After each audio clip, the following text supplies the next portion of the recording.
Hello. How are you, everyone? B-Ran. Do you guys like the propeller on my head? On this side, on TikTok you don't see it, but on YouTube is great. Cosmo, relax. Keep a like on. How are you doing? Good to see you. Would a wider beam allow you to see more? More of what you see inside, for sure, but not a lot more. There's not a lot more logic in it. That's for sure. What do you think you could see if you use a fog machine and project on through a mass of fog? Even if not going to do much because it's random scattering. So the fog is not really revealing anything that is in the air. It's just revealing where the beam goes through. Thank you so much for the gift, Evil Icon. I haven't seen you guys in a while. What's up, Various? Oh, Kirsten is in the house. How you doing? Love things. It notified you finally? Good. New universe. Wonderful. Casey, my man, how are you, brother? Blue Rooster, Avocado Plus Orange Vintage. Great handle.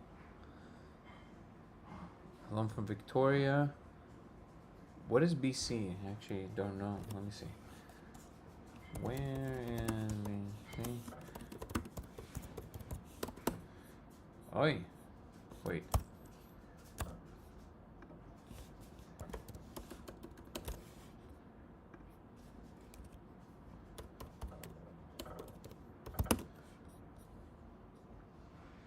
Oh, British Columbia. I'm a moron. There we go. It's okay. I was Googling at the same time. Because usually. Had a crazy molecule experiment. 3 of us the other night. That's awesome. What's up, power off? Ebony! Oh, 1 second.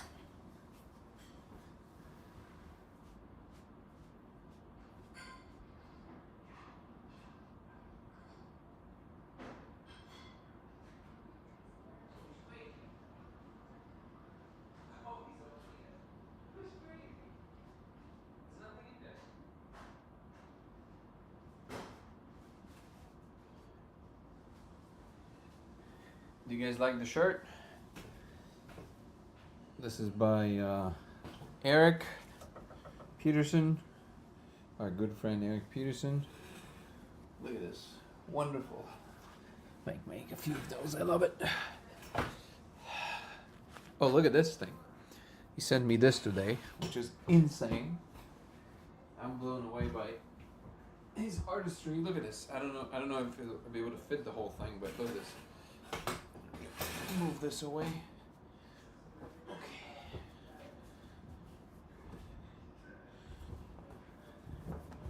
Check this out.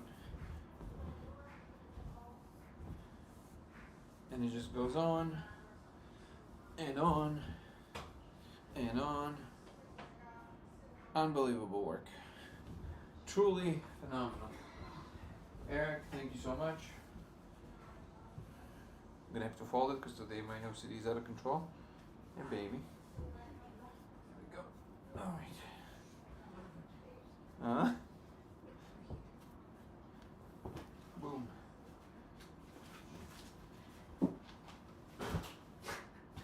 Good. Can you see me doing this? There's 0 awareness.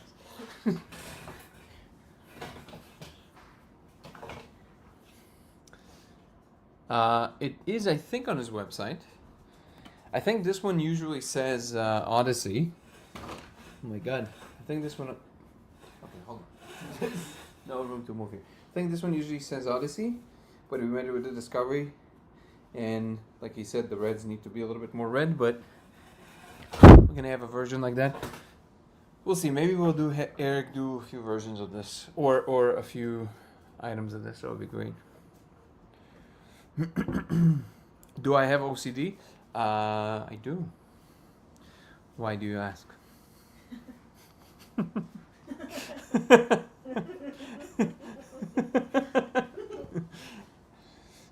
Kelsey's laughter has nothing to do with the truth.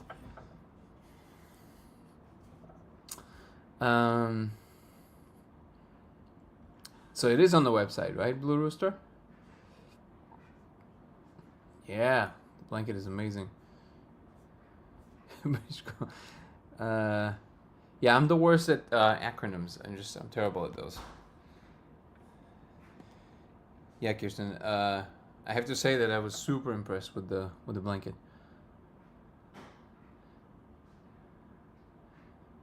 How are everyone doing? I've been so busy with the filming we were doing that I just didn't have time to do these daily lives, but we're fully back in full swing.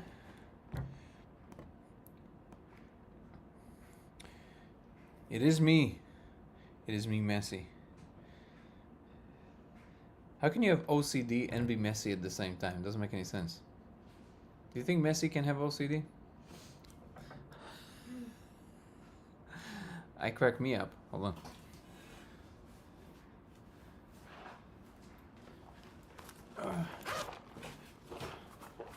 So, we have done a good share of filming for this upcoming film, and we will be starting post-production, or to be more accurate, Aaron and Chris will start post-production soon. We have a little bit more going.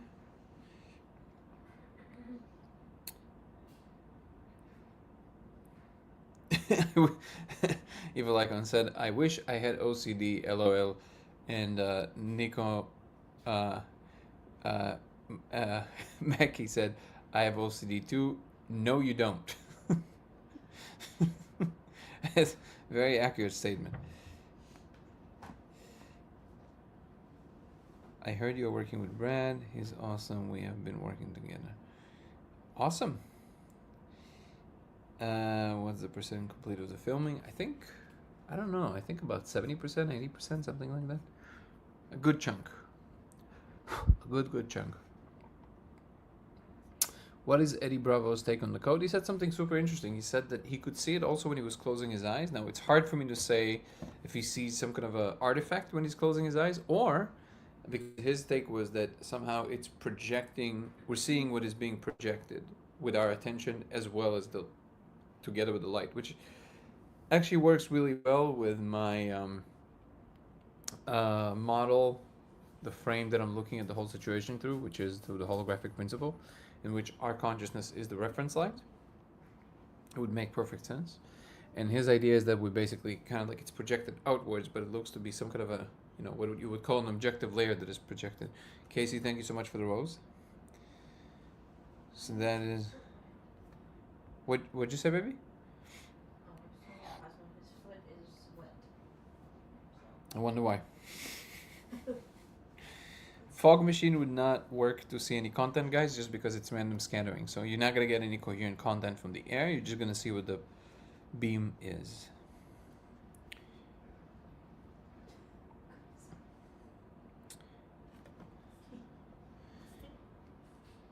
Yay. How are you, brother? I'm good. I'm here to talk quickly, if we can, about the, the latest Danny Jones podcast with Hamilton. Have you seen it yet? I haven't seen all of it. Somebody told me that he was kind of talking about the laser. I think I've seen that snippet. Yeah. It's like I have to jump on here after these interviews because, okay, here we go again. Oh, my God. Yeah, absolutely. Love Hamilton Morris. Yep. Love his approach on everything.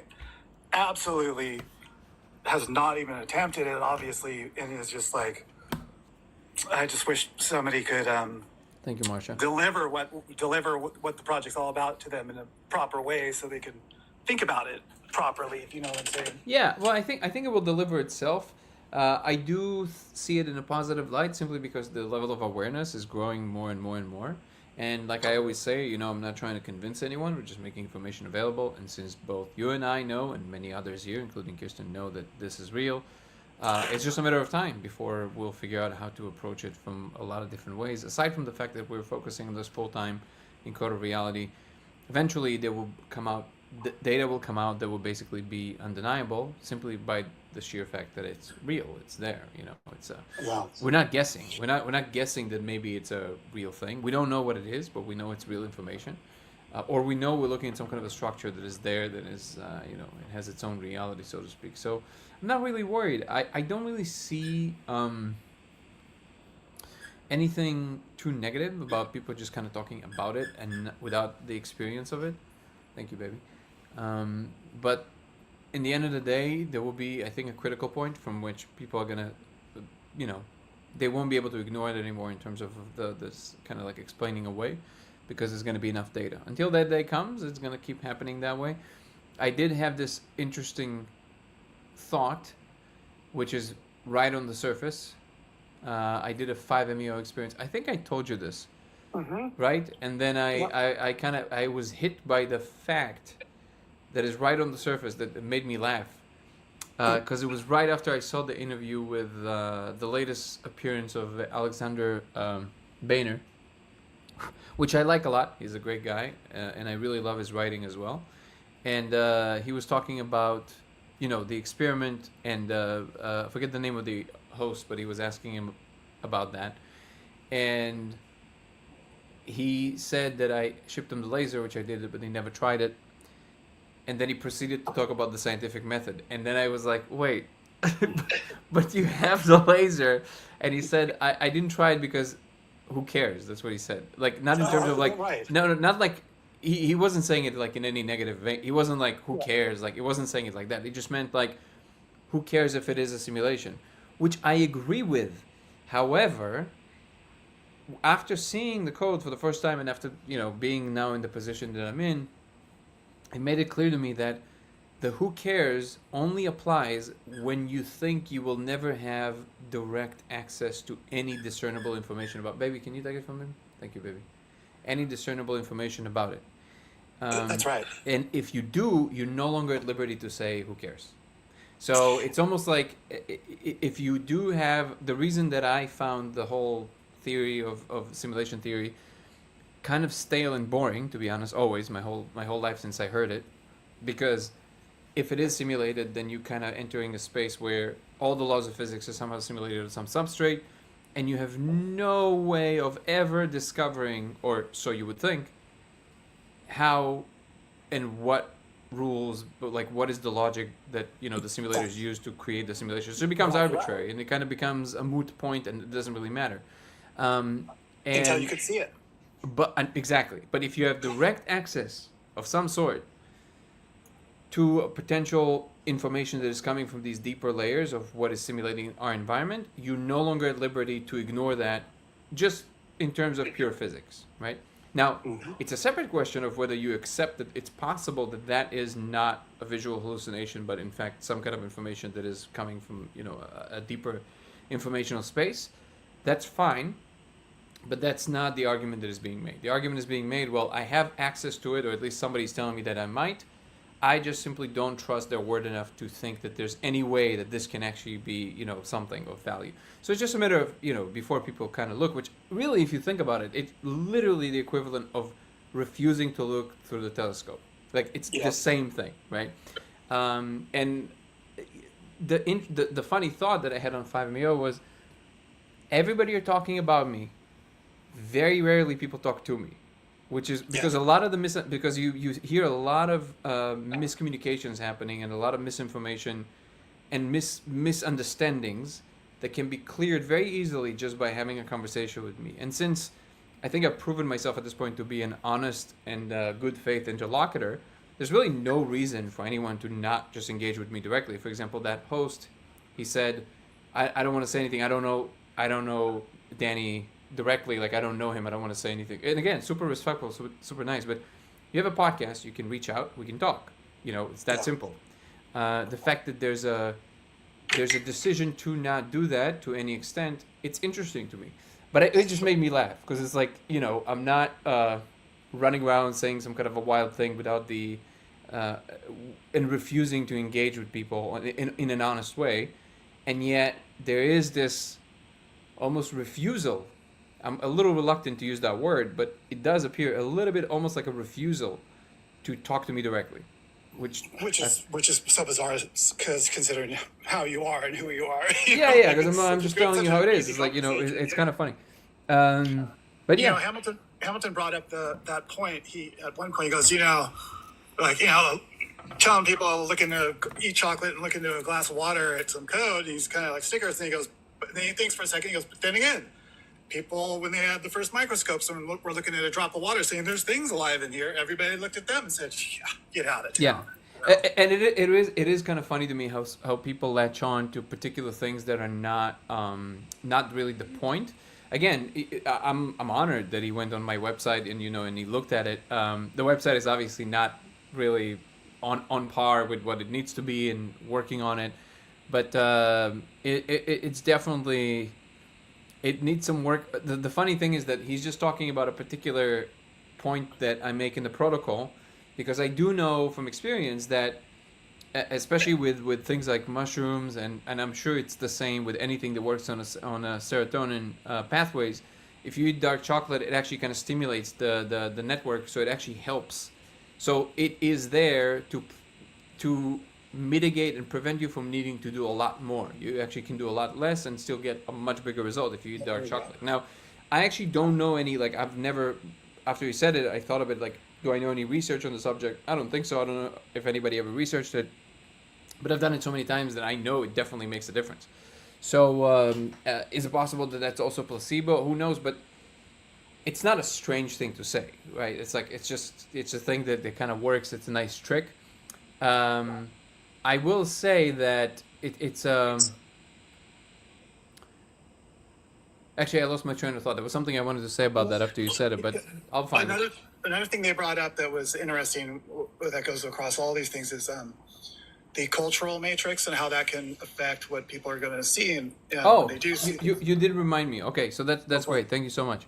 So actually, that's something that came up during the shoot in San Francisco. We were shooting some stuff with Stuart Hamerov, doing some brain scans and with baseline, with the molecule and with the laser, and that was super cool. Met Andres there. John Chavez was there. He was setting up the whole thing. By the way, shout out to John. He's amazing. Andres also was very gracious with his time, and he came during writing a paper, and he just gave us some stuff. Time in the middle, came and did some ideation with us and exchanged some ideas. And there was a researcher that came over. I actually don't know if she wants to be mentioned by name, but she's studying psychedelics, and so she's a scientist, I guess you can say, right?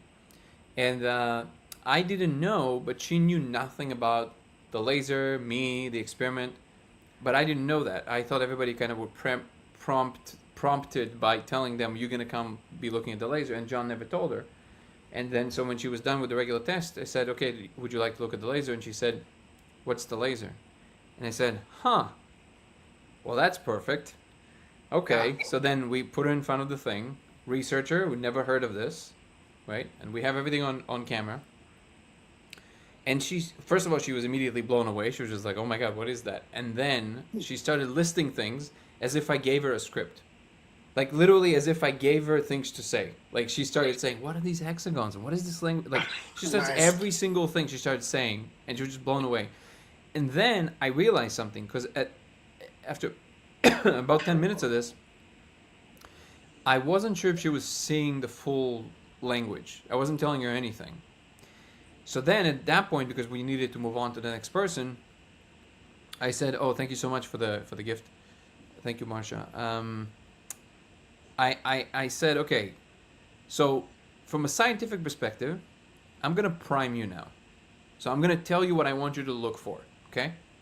But then I realized, as I was saying it, that actually, even from the most objective perspective, there's something that can be said that maybe doesn't nullify, but definitely reduces the power behind the assumption of priming. Because I said, I'm technically going to prime you now. I'm going to tell you what I want you to look for. But this is what I want you to do. When you find what I'm telling you to look for, which was the language, I want you to try and resolve it to something else. I want you to try and like make it something else. And this is the thing that I realized that priming never does, which is it's never. And this is something that Danny Jones kind of approached a little bit in his point to him, was that it's a one-way street. When it fully resolves to what it is, it never unresolves from it. It never goes away. So if you want to tell me that you believe that priming of a certain flavor is so powerful that when you say that particular thing, it now becomes that thing and it never resolves to anything else, that's just not how priming works. It's just not how it works. So you should have a lot more fluidity. But we had some pretty prominent people come over and look at the, at the laser. Again, I don't know who wants to be mentioned by name and who doesn't. We will leave it for the film. But that point is a very strong one to stand on, which is that it's a one-way street. When it resolves to what it is, it never unresolves from that one thing. It can do a lot of other things. It can produce content. It can maybe show you cartoons sometimes. It can do whatever. But it will never unresolve from the digits that you see after you see them, which again is a huge data point. And what we discovered recently, we went to this get-together where people did some, the molecule together. And there was an individual there who was one of these people who's completely immune to the effects of the molecule. Some people are like that. It's like 1% of the population. Completely immune, completely or just immune. externally Completely immune. hallucinatory? Completely immune. Bizarre. It's genetic. They can never experience it. It's weird. That's bizarre. Yeah. He can smoke a whole cart, nothing will happen. God. Yeah, it's wild. Young Jamie's like that, from what I understand. Joe Rogan's young Jamie.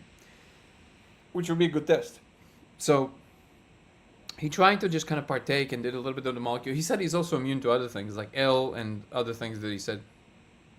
But he's like, yeah, nothing's happening. And he was smoking like 20, 30, nothing happening. But then we put him in front of the laser. Not only he could see the code immediately, he could see it better than anyone else that I've ever heard. Because I guess he had no other distractions. But that's a crazy data point. Because even people who cannot experience psychedelia at all, they can still see the code. That tells you that there's something else that the molecule is doing aside from the psychedelic effect that is actually allowing you to see the code. Or at least it puts it in the ballpark of that assumption. Yeah, exactly. Because everything that I've been experimenting on with this is showing that, because I don't externally hallucinate whatsoever, but I can see the code, and then I can also, with my own little experiments, I'm able to pull these, visually things, whatever, make things happen, see things in the background visually, blah, blah, blah, blah, with the molecule. And what's all pointing to is that the molecule enhances our processing or whatever it is about our brains to see this other layer that's out there. Mm-hmm. Yeah. The movie's coming out the end of the year, by the way. If you're asking.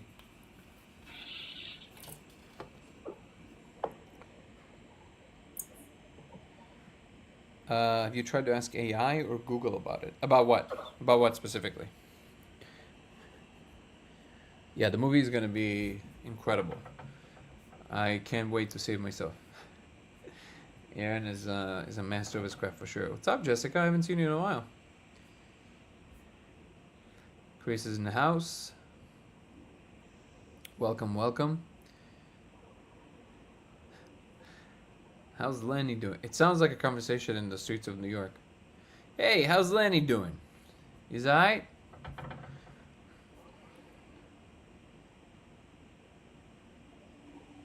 Like with our words, they are always spellcasts, and often the imprints are permanent. I'm not sure what you mean by that. See you, Mushroom. It's interesting too that Hamilton brought up, Danny brought up the point, asked him about, what about people that don't hallucinate or don't have any effects with it? And he was just like, I don't think that's impossible. But he said that Hamilton said it's impossible? He said he just was kind of rolling his eyes like, no, I would like to see that happen. And he went on to say that perhaps they just aren't doing it right, like they're not holding the flame underneath. That's a very strange thing to say by someone who tries to hold an objective position.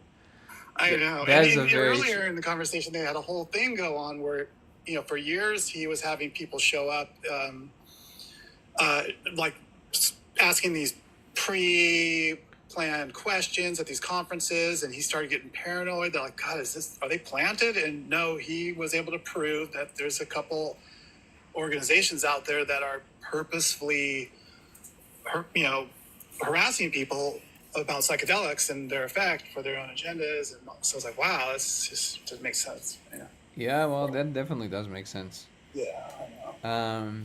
I don't know. So I obviously know that he's a writer and he's really deep into this space.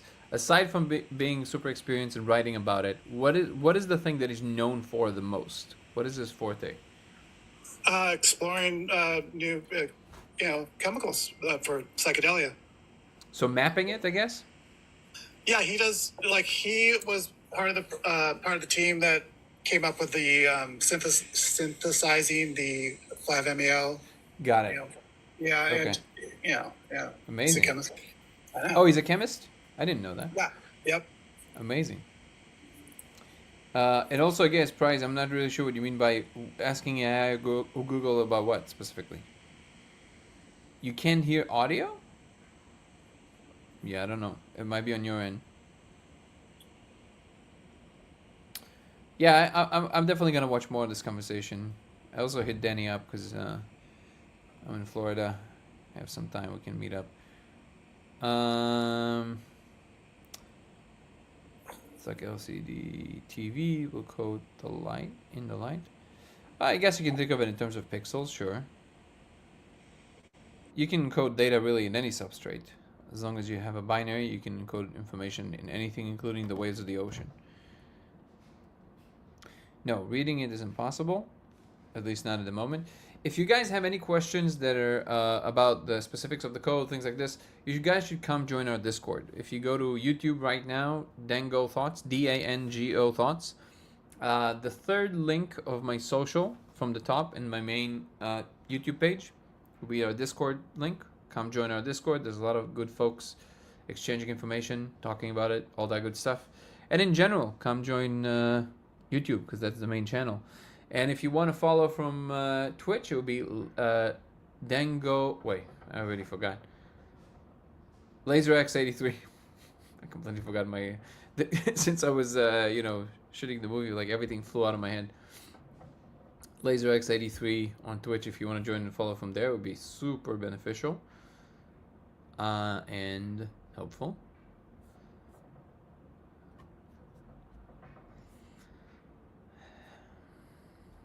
That's in the same spot. The laser, once you see it clearly, results to the same characters for everyone seeing in the same spot. You see the same structures. The characters are moving all the time. There's a lot of them. So it's hard to say that because it's moving constantly, but you definitely see the same coherent operation, let's call it, in the same spots.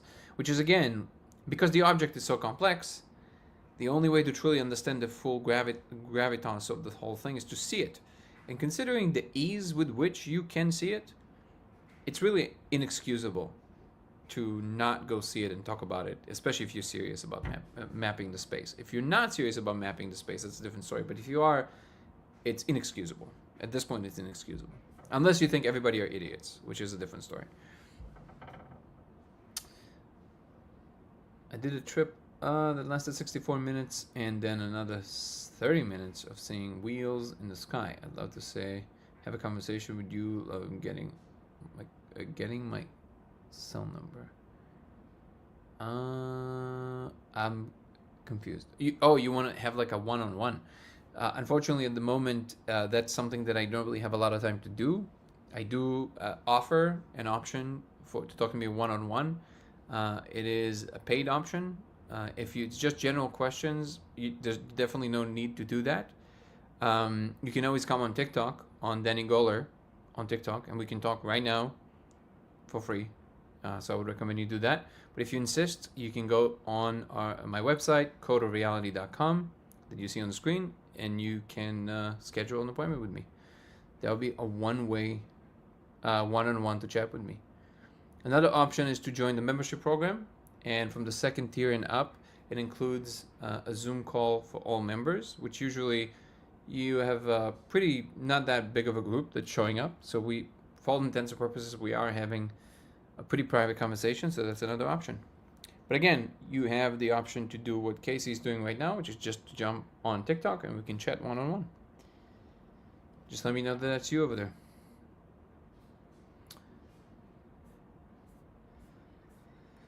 I don't think it's light language. I've seen all the representations that I could possibly see of light language. It does not look like that. It looks a little different. So I'm pretty sure that light language is a real thing and it exists in all light, and probably different colored lights have their own type of language in them. But what we're observing there is in either being projected by our brains or it's in the surface itself. Thank you so much, Evil Icon. Correct. Dango Thoughts on YouTube. DANGO Thoughts.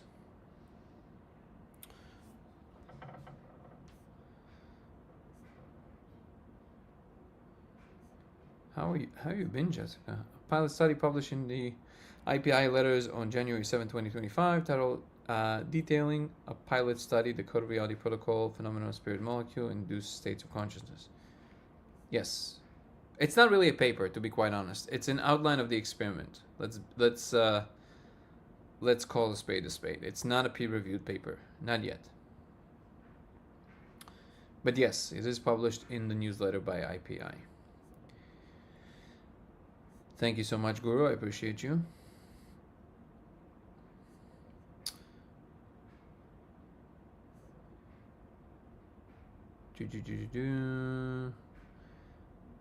University, he is Danny's biggest detractor. I've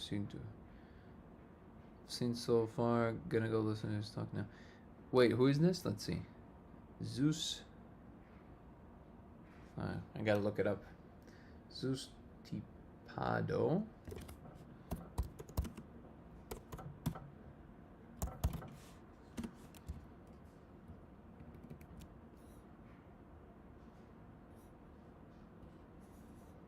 Move this to the end. Neuropsychopharmacology. Here's Danny's biggest detractor. Can you share, Mushroom, the stuff that he said about the project? I've never actually heard him speak about it. That would be good to see. PhD. Is it on X? Where is it? PhD talking about the laser.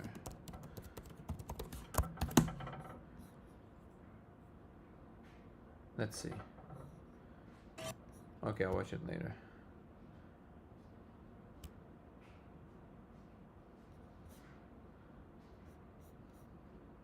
Would be interesting to see what PhDs have to say. Usually, if they've never seen it before, they really have no say in it. If they have looked at it, that's a different story. What's up, Nico? Hey, how's it going? How are you, brother? Doing well. How about yourself? I'm doing amazing. Thank you for asking. Always good to hear from you. Thanks. Yeah, likewise. Hey, Casey, how's it going? But yeah, so I wanted to bring up, or I wanted to kind of talk a little bit about Hamilton's podcast today. Yeah. I actually was kind of pleased because, I mean, as Casey can probably attest, like Hamilton never interprets any psychedelic experiences beyond the kind of like neuropharmacology. Like he's like the biggest materialist / chemist you could ever meet, right? Sure. He's just like his podcast. He has like a Patreon which I subscribe to, and he just talks about like chemical synthesis mechanisms for like 3 hours at a time, right? Or like the neuropharmacology of it. So the fact that I actually thought his take was pretty open-minded, as Casey mentioned, where he was like, this is how all major discoveries start. But one thing that I wanted to kind of plumb into or transition into is you were mentioning that podcast of that gentleman that wrote a book that you reached out to, who was kind of critical. He said you sent him a laser, but he never tried it. And he kind of said like the reason why I haven't tried it is because so what if we live in a simulation, right? Yeah. And I sent you a clip, I don't know if you remember, a couple months ago, where Leonard Susskind said the exact same thing. He's like, okay, so what? Yeah, we live in a simulation. Like, obviously, I was saying the same thing too. Yeah. Yeah, and I kind of thought to myself, like, I remember hearing some stories of like when quantum mechanics was coming out, where people were like, yeah, so what? You know, like, so what that there's this atomic spectra or Then little, so what like, physics in general then? If you have Yeah. direct access to some evidence, yeah. Yeah, so it kind of is this like really interesting thing where I think when something is challenges the structure or framework or your world model big enough, it's kind of like, oh, okay, so what? I don't understand how that's going to plug in or play with my model, so I'm gonna stay away from it. Is kind of what I feel like. There's a natural tendency to like stay away from something that's a little bit too big picture, and I kind of think it's pretty unscientific. But I was very pleased to hear Hamilton like, you know, be a little bit more open-minded to that. But I do sympathize with kind of like scientists that get posed with this like really big question, because it is kind of hard to tackle, right? I do too, but I think in the case of Alex, the surprising part is that he definitely, well, first of all, he's not a scientist. The second thing is he definitely swims in the waters that he understands are, at the moment at least, the only way to substantiate anything is to really experience it, which is why he was part of the study in the Imperial College in London. And he knows that Right. explaining some of these experiences to people without actually them experiencing it will always fall flat, because it's so beyond what currently people are experiencing, right? So because he knows that part, then basically to then close that door a few steps in to say, well, okay, well, the second we experience some psychedelics, we can say we kind of know what's possible. That's silly, and I do mean not as like not in a derogatory way. I mean like it's silly, like it's a silly position to hold, because it's an arbitrary choice to make somewhere, especially if you're aware of how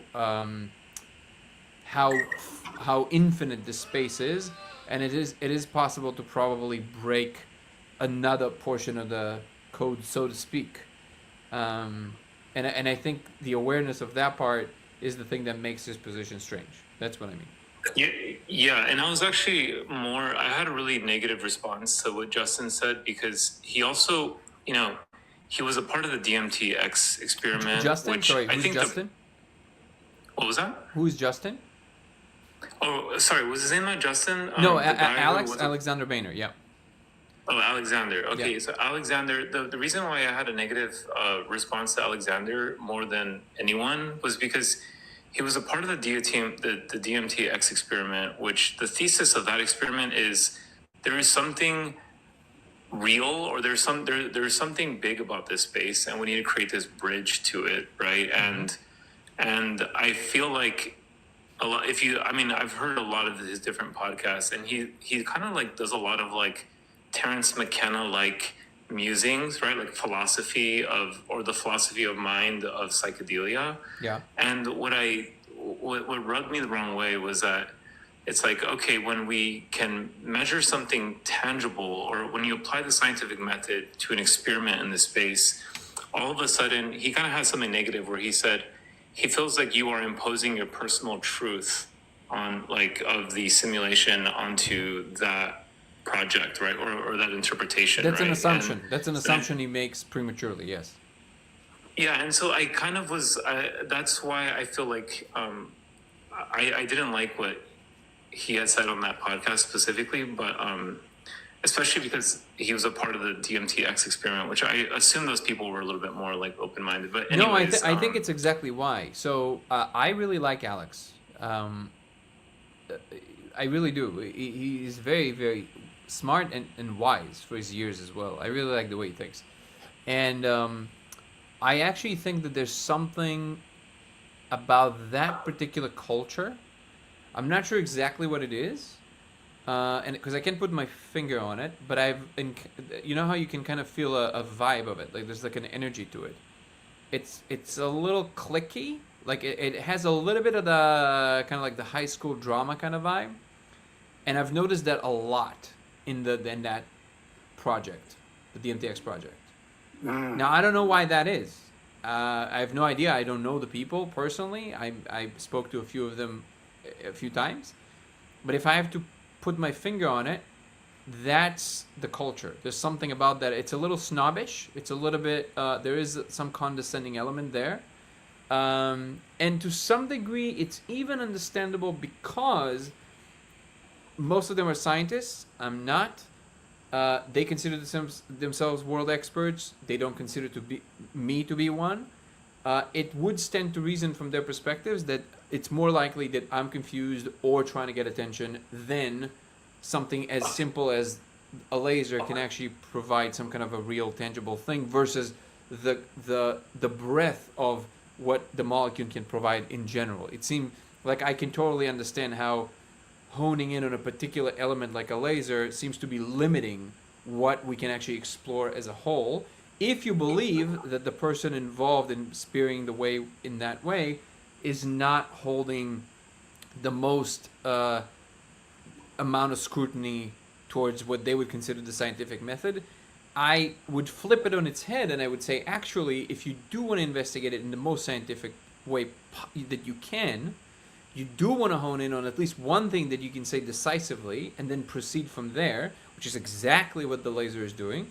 And in fact, I'm always on the I have been on the record of saying this for a long time before I spoke to any of these people. So it has nothing to do with any, personal plights with any of them at all. I overall really like all the people involved. But I am on the record of saying that I actually find the way they went about, like, deciphering whether there's a reality to the space by comparing accounts of meeting beings to be one of the most flimsy ways to do it. Which, to me, is just on its head, right? So it's, but this is something that needs to be talked about. And like I said in the first video I ever released on the subject, what I'm really in the business of is starting a conversation and having that conversation. This is a conversation we're having now globally, which is exactly what I was aiming for. And because the truth claim stands on what I know to be an absolute truth, which is that there's something there that needs to be observed and studied. Whatever truth can be extracted by the process of a global healthy conversation will be extracted. There's no way around that. Yeah. I've got something for both you guys. Please. So in the chat, someone mentioned Zeus Tapado. Mm-hmm. And so Zeus Tapado, just did a quick look up on him, and Zeus Tapado's claims or whatever. But Nico, if you watched the whole Danny Jones podcast, you saw the part where Hamilton talks about what Vice News had turned into. That Vice is now the largest basic anti-psychedelic publication out there, and this guy does write for them. So, and what he's saying is just really low ball stuff. But Vice is the story that was written by Bidsby, right? No.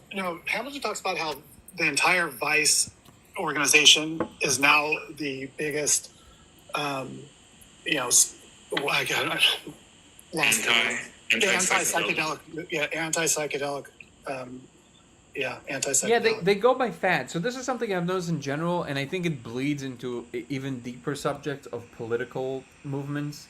I do feel that there's a lot of influence by this hypersensitive kind of a culture, and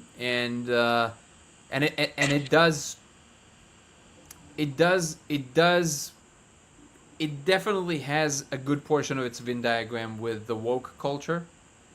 I don't know why that is, but a lot of it's in Europe. I'm not sure why that is. Yeah, he talks about that and how it's being weaponized by pharmaceutical companies or governments to basically put them out their agenda. They're weaponizing that whole thing. Look, it would be hard for me to say anything on the subject without sounding like I'm maybe bitter about the way that the Vice story came out about me, even though I don't think necessarily it was overall super negative, but there was definitely a lot of, if I want to be generous, inaccuracies in it. Yeah. And if I want to be honest, straight up lies in it. Yeah.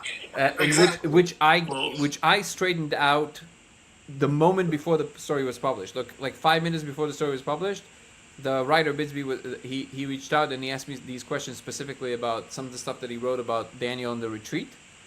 And then he asked me again, and I said no, it had nothing to do with what Daniel was going through, because he was already going through it.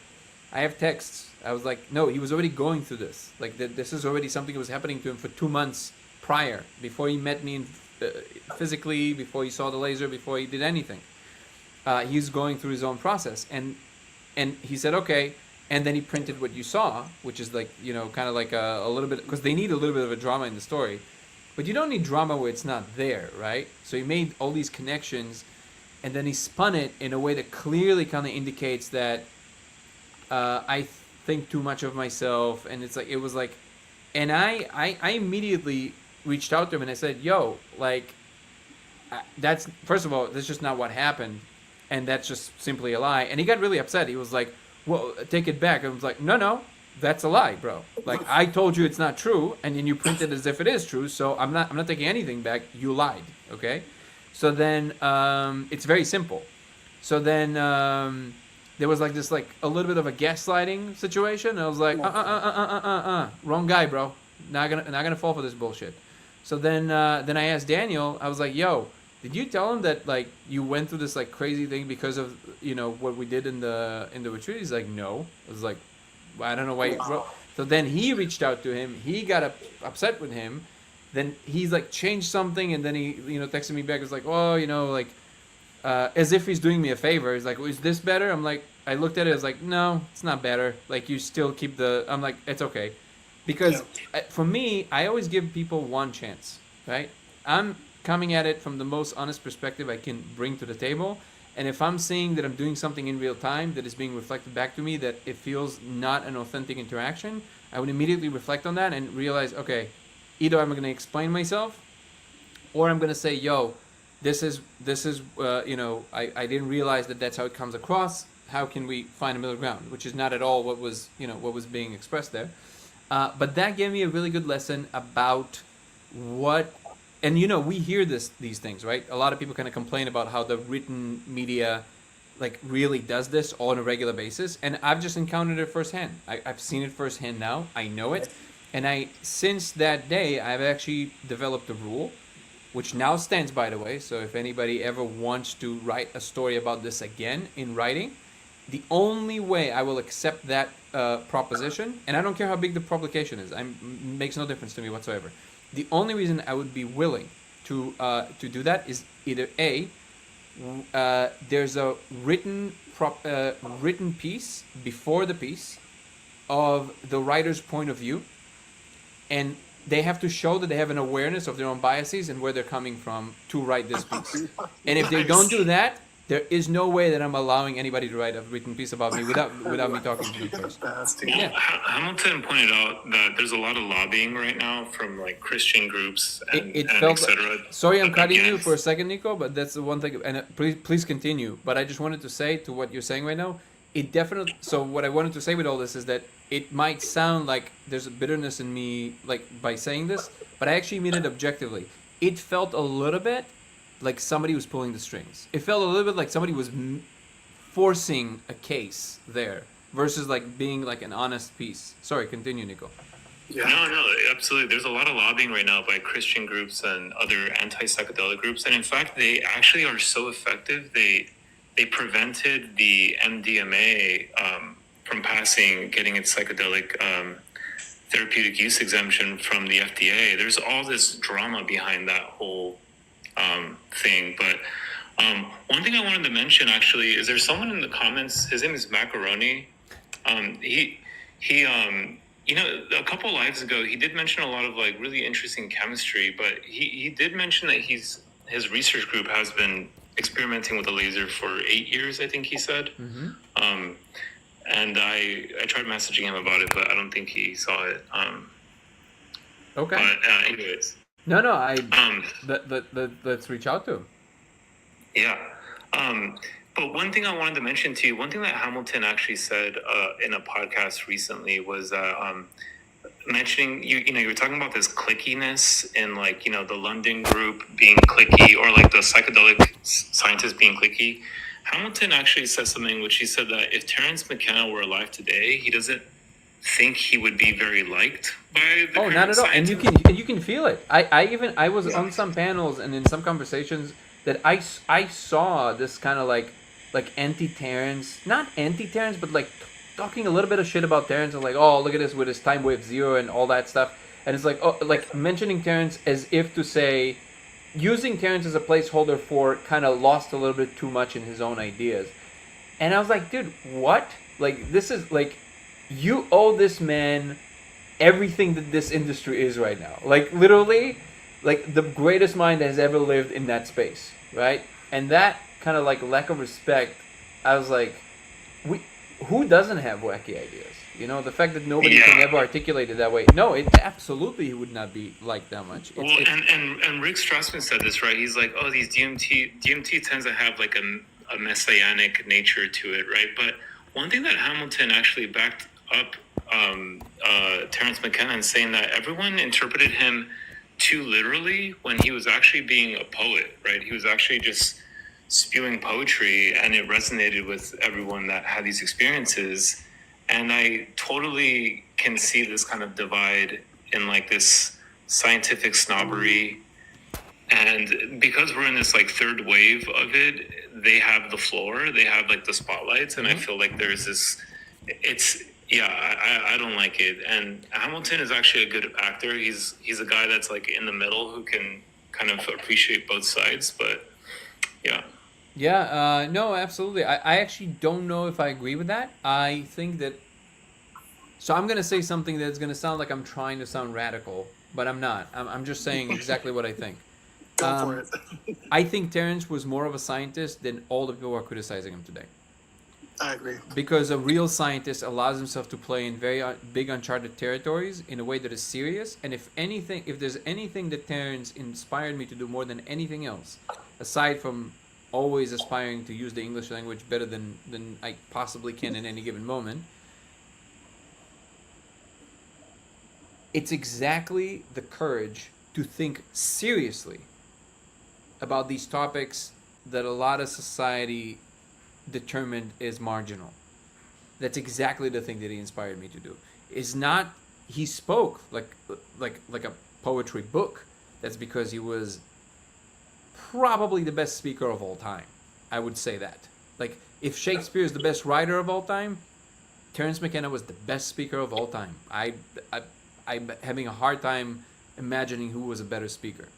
And because he's so amazing and he can sound like a book, it sounds like what he's saying is like these, like, kind of like, well, I'm just going to sprinkle whatever and you're going to find whatever you want. But if you listen carefully, he makes very, very specific points at times that land. And if you listen carefully, he was such a visionary that what he said 30 years ago is happening one-on-one now. And it's not one of these like, well, you can kind of make a lot of things fit from 30 years ago that will sound like they... No, like on the money. Like that, specifically that the true saviors of this world will be artists. And it sounds like this just kind of like one of these, out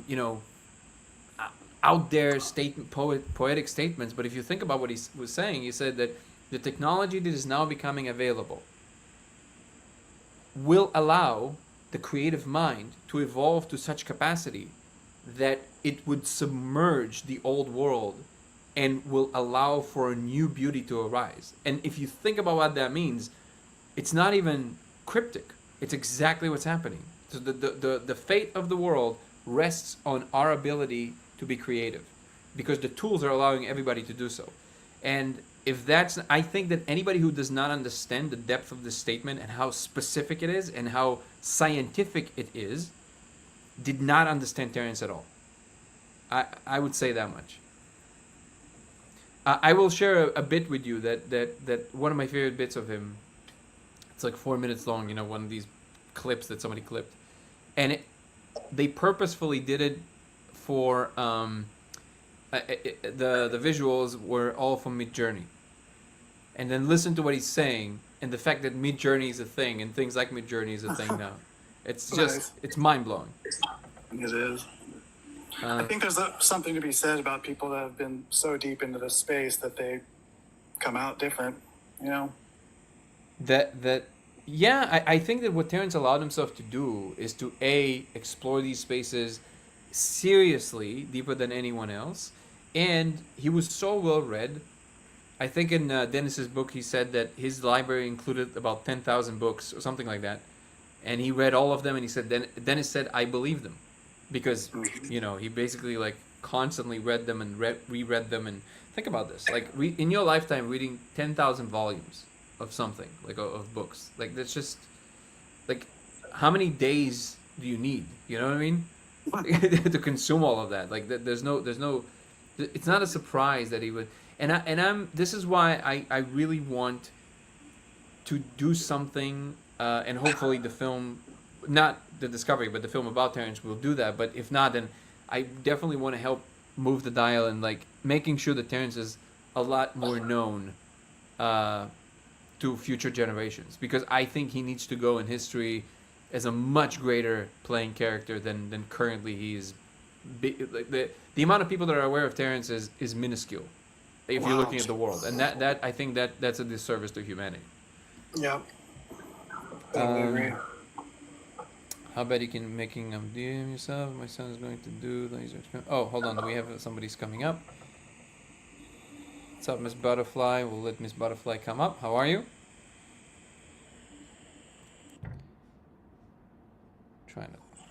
How you doing?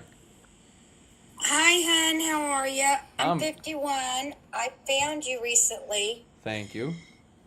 Absolutely love it. I'm totally diving into the quantum entanglement of things and love the whole frequencies and all that good stuff. My 21-year-old son is definitely determined, to do the experiment, right? Mm-hmm. He brought up making it himself. Okay. And I pointed him to you. And, like, if he's going to do this, make it an experimental situation, you know what I'm saying?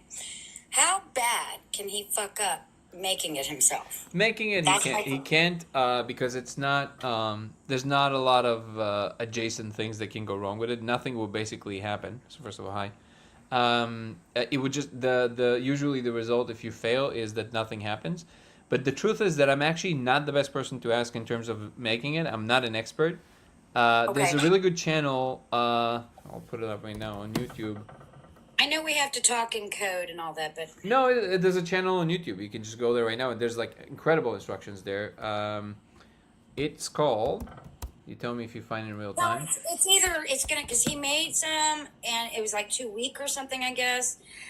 He decided to tuck it under my desk. I'm like, can this shit blow up? What the fuck's... No. You know, he's like... Well, depending on what you have there. But, so the channel is called... Let me write that down.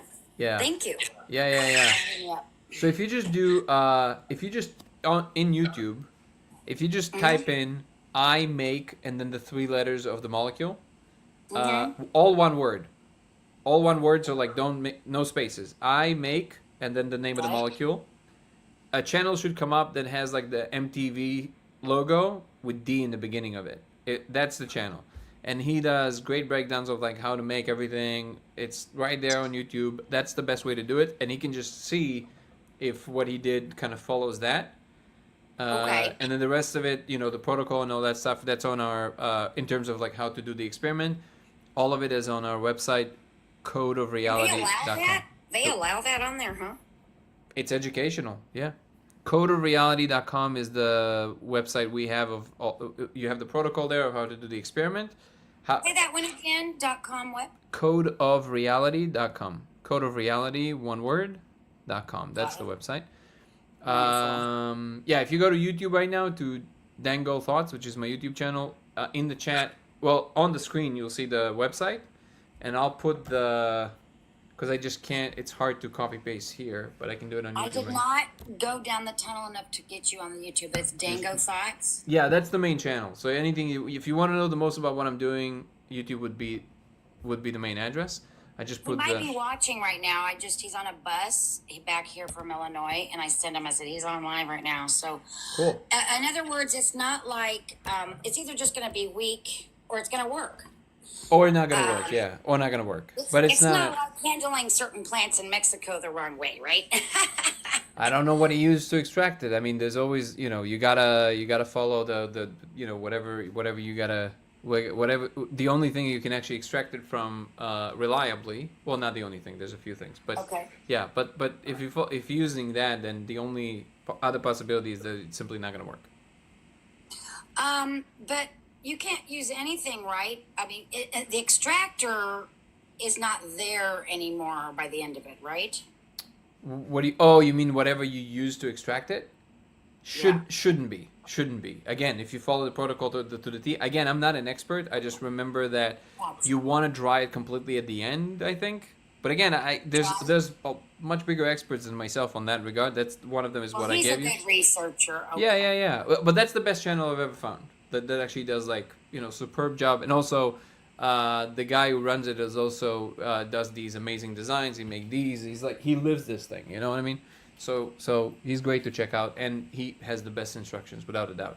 And then when it comes to the experiment, just tell him to visit the He website. must be into frequencies and sacred geometry looking at that shirt. You I would assume that your son is an adult, right?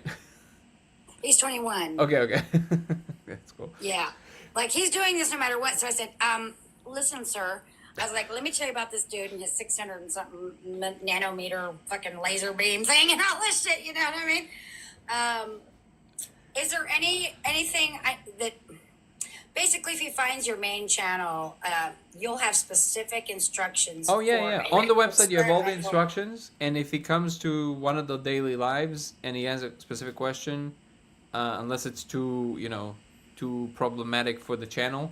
Yes. Yeah. But he can always, again, if it's something that I can't answer, he can also email me. The email is also on the website. Everything is on the website. Oh, wonderful. And what are your hours? Do you try to stay regular when you come Oh, on I to wish TikTok? you asked me a question that should make me embarrassed. I'm not staying, it's not on the same time every day. I'm not that It's great at tough time to do, I management. know. Right now, I'm starting at, today I started at 11. It would be anytime from about 8 p.m. to 11 p.m. Eastern time. That's usually the time where I Around go. there. But Okay. Now, I usually announce it in advance. So then, if he's subscribed to the channel, usually an hour or 2 or 3 in advance, he would get a notification that I'm about to go live at a certain time, and then he can just, he can know that. and that's mainly TikTok, is that right? No. YouTube is the main thing I'm streaming on. YouTube, X, and Twitch, but TikTok as well. So if I'm streaming on YouTube, it will also be TikTok at the same time. Oh, you're always. multi-platformed. Oh, Yeah. oh, wonderful. And can I ask you one more question, sir? Of course. You're so sweet. Where are you located-ish? Like, what state? We're actually traveling all over the place. Right now I'm in Florida, but we're all over, moving all the time quite a bit. Why? Oh, are you from America? You have a little accent. I was born in Russia, but I am an American. Yeah, I live here. Oh, nice. Well, you're so handsome. I'm Well, so glad thank I you. got to see you. You've got such a pretty smile. Okay, well, my son is Meridian, and if he comes up, I'm Lainey, I'm Miss Butterfly. If he comes up, that's my boy, and he's really fucking smart. Okay, it sounds like it. And he's like his mom. If he doesn't know something, he'll figure that shit out. So we'll check into that, and I'm sure he'll follow every instruction to the T. Thank you so much. You're an absolute delight. Thank you so much. All right, I'll give you some likes down here. I appreciate pop me you. out. It's better if you pop people out versus them popping themselves out. Does it? I don't think It it matters. is. It feels mean. No, you gotta pop yourself out. No, It feels mean. I I think can't it's do it. better for your algo and all that, but you can Does boot it? me out. Nah, Nice come to on. meet you, honey. We'll be talking. Bye. I'll make sure he does it safely. Okay, good. People love your energy on YouTube. I'll tell him thank you so much, Of sweetheart. course. Bye-bye. That was lovely. Okay, awesome. People are big fans of yours on YouTube. Let's see if there's any comments that I missed before we're gonna adjourn. Nico, thank you so much for being with us, and thank you for always bringing a balanced perspective. I appreciate you.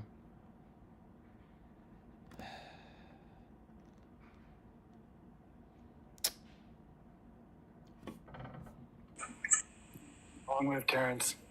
On with Terence.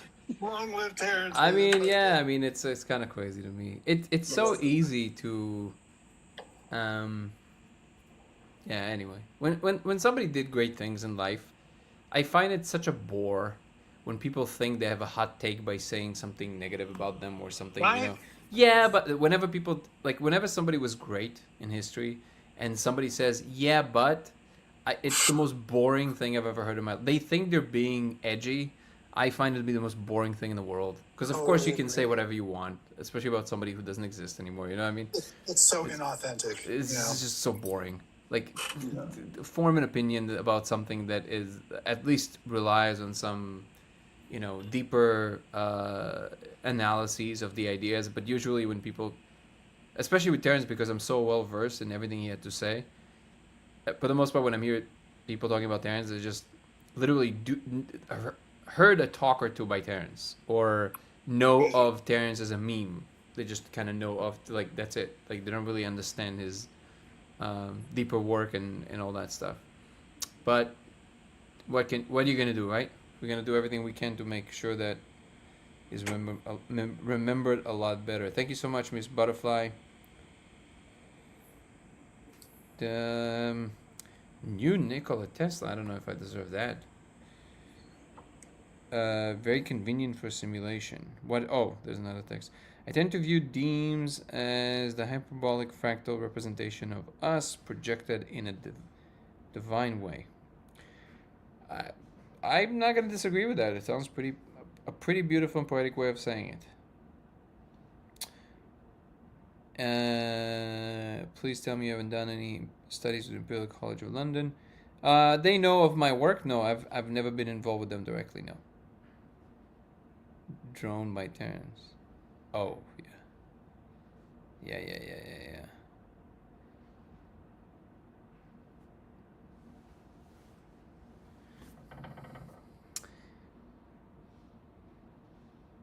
AI Terence lives forever. Yes, baby.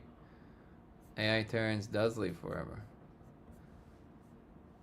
I'm gonna send Nico the chat that I'm talking about. Let me see if I can find it. I'm gonna share it on YouTube so you guys can see exactly what I'm talking about.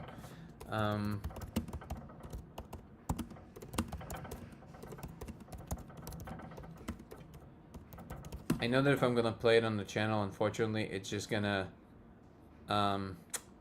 unfortunately, it's gonna flag the chat, so I can't really do it. And anyways, I can't really, wait.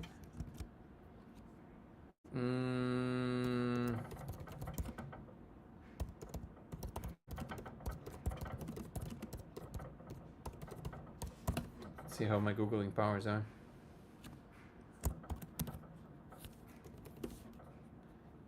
But either way, I'm gonna share.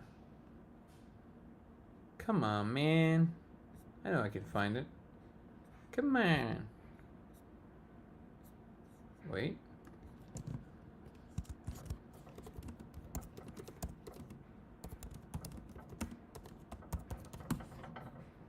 Is it so hard? Should be easy. Come on, give it to me. Where is it?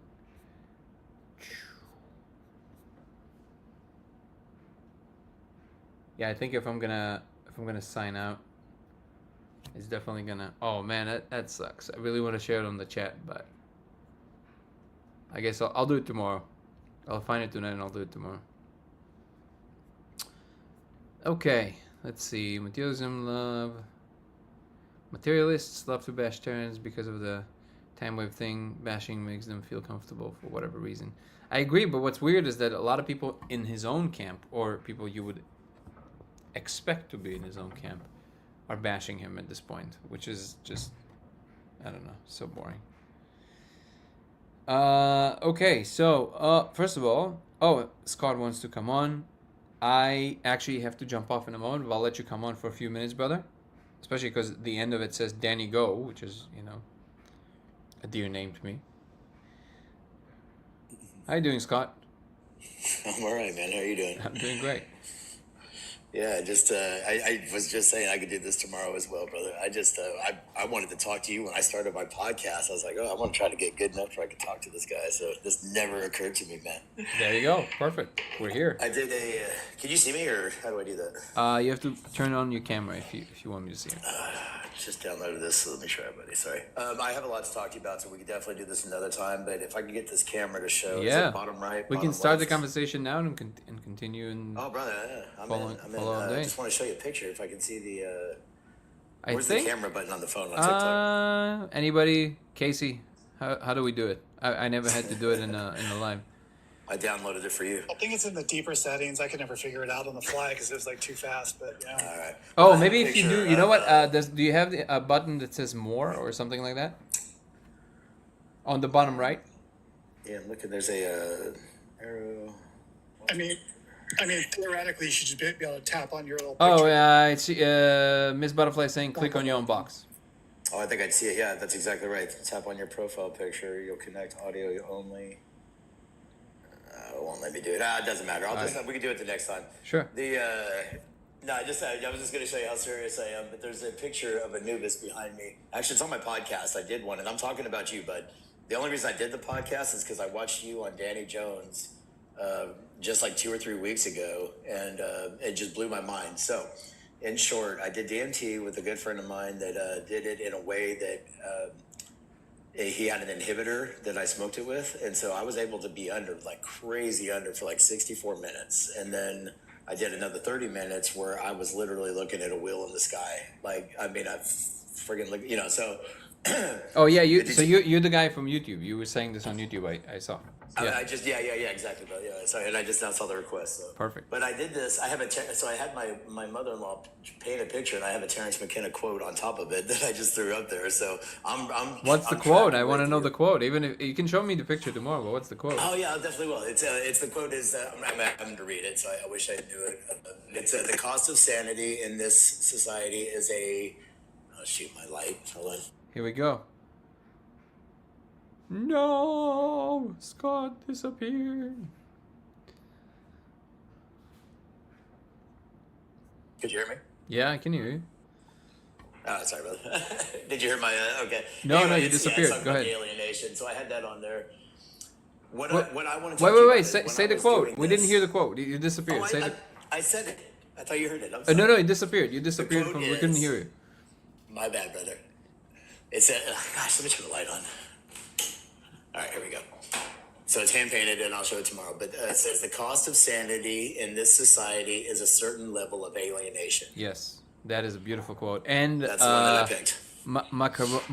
Macaroni 0312 saying my favorite Terence quote is this: "Nature likes courage." Yes, it's nature loves courage, and it is my favorite quote as well.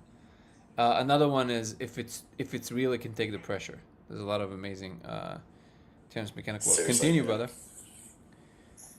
The guy was an artist. I love his voice. I love his cadence. I love everything about him. But what I would like to talk to you about is, so I did DMT. We talk about this another time. But 10 days after that, I did psilocybin, a high dose psilocybin, and I was at a Okay, so friend's just so you house. know, brother, on And I don't know if it's- TikTok, not like on YouTube, we gotta be super Oh. careful. So we saying I'm just going. no, you're good. So you can say the molecule, so we know what that is, Okay. and you can just say mushrooms, because there you go. Okay. Yeah, because Sure, that's a sure, legal sure. word. Yeah. New man, I'm sorry. Okay. So the 10 days later, I was doing the mushrooms, and then I saw Anubis come in, and again, just kind of quickly, it was massive in scale, pitch black, complete hallucination. I've done can I say psychedelics? I guess my whole life I've done history since the 80s and 90s, I guess.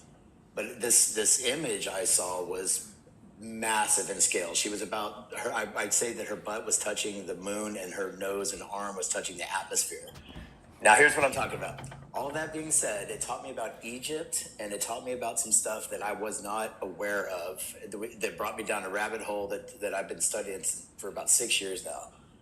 Coupled with, now here's the best part. The 10 days later, I was looking across my friend's backyard, and I saw what looked to me like low energy light blocks. Mm-hmm. And now this is and the reason I told you about the Anubis character is because that felt internal. That felt like that was an internal hallucination that I was able to see. This other thing felt like a prism, almost like what Macaroni was saying on the comments, that it felt like a light was being refracted because there was a red and blue lights from a cop that was in a cul-de-sac behind us.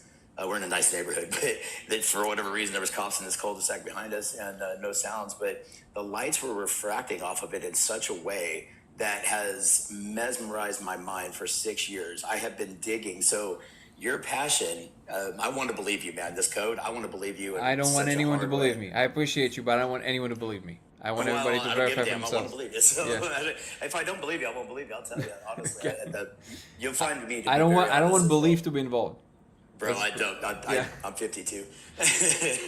Been around, man. Yeah. But what I want to do is I want to prove it up. I'm going to get like 4 people in here, and I'm going to have them do it, and then I'm going to hear what they do, and then I'll do it myself. So I'm going to do all this live. I'll do everything. I'm going to do everything. I'm 100% in because I do believe you believe it.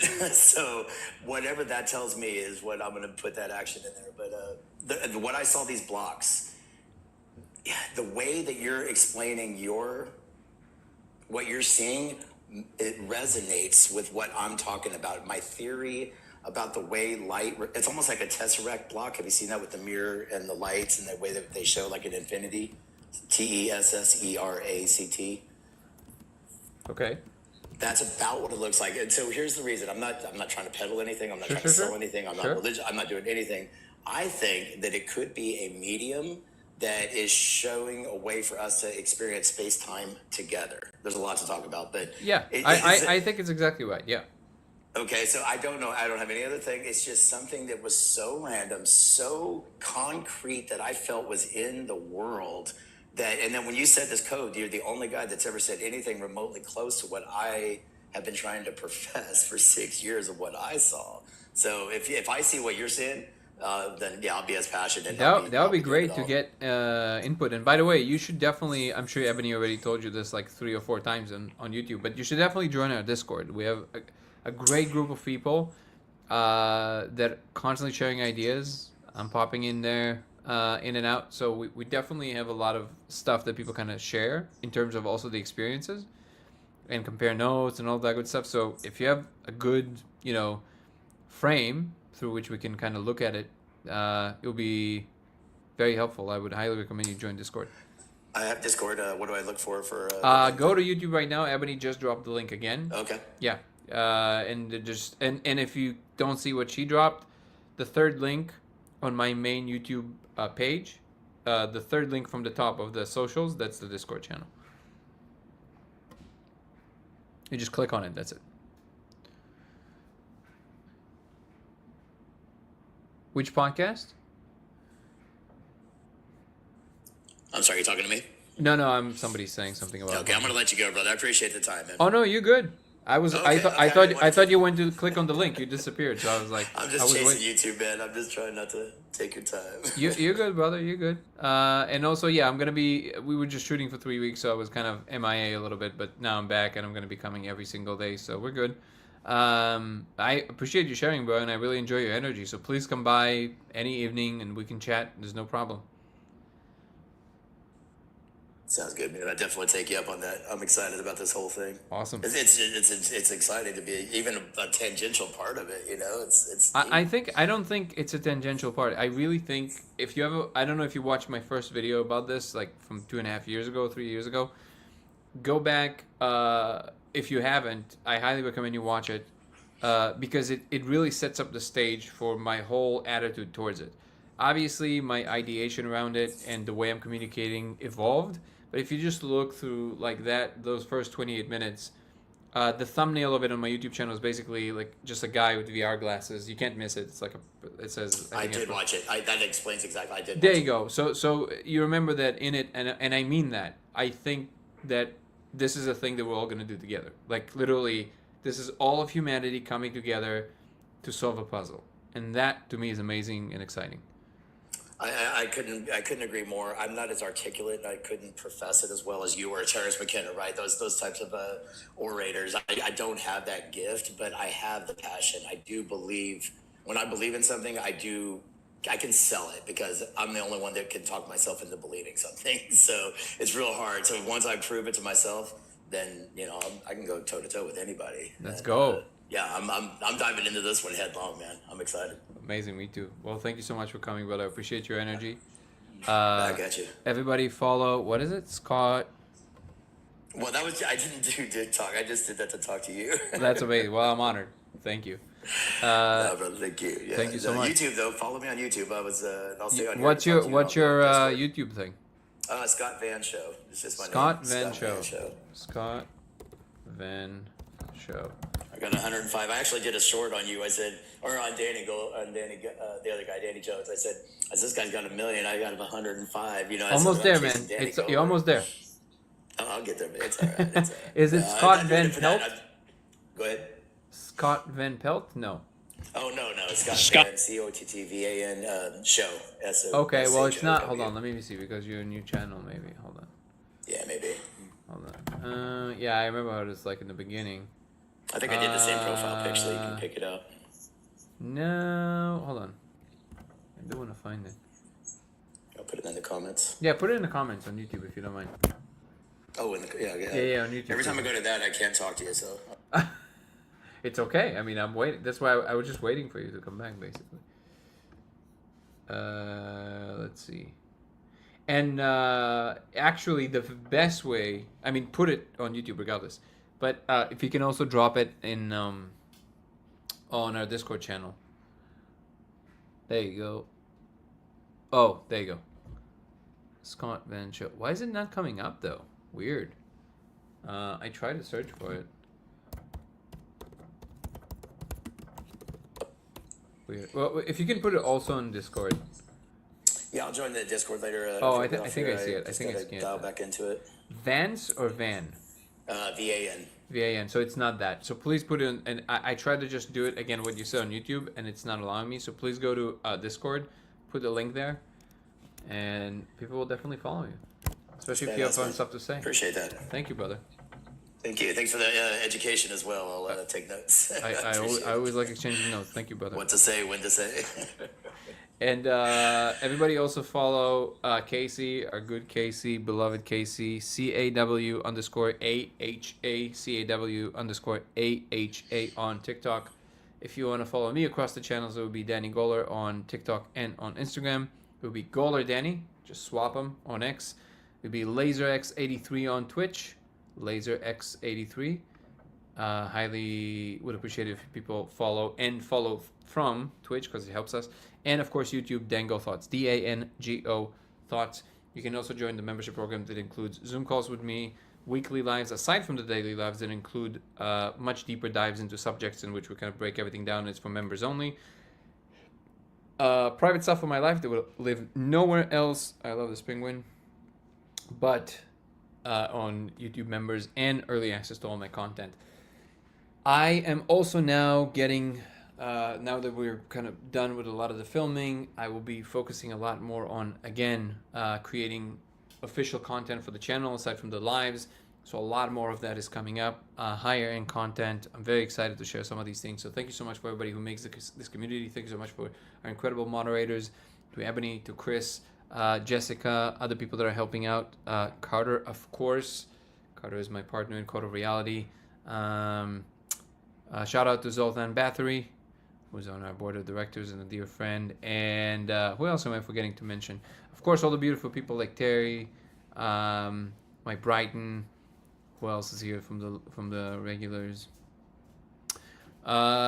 Nico, of course, Evil Icon. All the new and old friends that are making this community for what it is. I appreciate you. Thank you so much for Miss Butterfly for coming on. Kirsten, thank you so much for always coming on and blessing us with your presence. Thank you, everybody. And if I forgot you, doesn't mean I don't love you. I really am in awe of the beauty that this community is becoming. Thank you so much, Banana. Nice to meet you as well. I'm going to jump off and see you guys tomorrow. Peace and love. Ciao. Have a good night, guys. See you tomorrow.